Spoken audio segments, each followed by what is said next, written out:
এই যে আমাদের লাল দই, আপনারা তো নবদ্বীপের দই খেয়েছেন, তাহলে আমাদের ভক্ত ঘোষের দোকানের দই একদিন খেয়ে দেন, তার থেকে অনেক অনেক গুণে টেস্টি। কি অনেক বলছো গো, নবদ্বীপের থেকে ভালো দই? হ্যাঁ, দাম অনেক অনেক, একটু না, কিন্তু আপনারা একদিন নিয়ে খেয়ে দেন না, কি পরিস্থিতি হয়। আচ্ছা, দাম কত রেখেছো? দাম 200 টাকা করে, দামে একটু কম করছে মালিক, না সবাই খাক, নবদ্বীপ থেকে তো অনেকে খাচ্ছে, কিন্তু আমাদের এই জায়গার দই খেয়ে আচ্ছা, দেয়। নবদ্বীপের থেকে অনেকে আসছে তাই তো? হ্যাঁ। আচ্ছা, একটু দেখাও দেখাও দেখাও। আচ্ছা, নবদ্বীপের দই তো ওরা খুব ভালো করে জমায়, উল্টালে পড়ে না।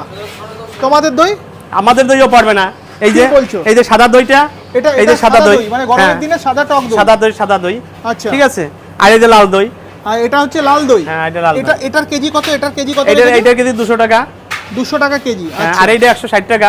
আচ্ছা, প্রতিদিন তোমাদের এখানে কত কেজি লাল দই তৈরি হয়? লাল দই আপনার ধরেন তাও 200 কিলো তো হবেই। 200 কেজি কিন্তু লাল দই তৈরি হয়। আর আমি যদি ওই পাশটায় গিয়ে আপনাদেরকে একবার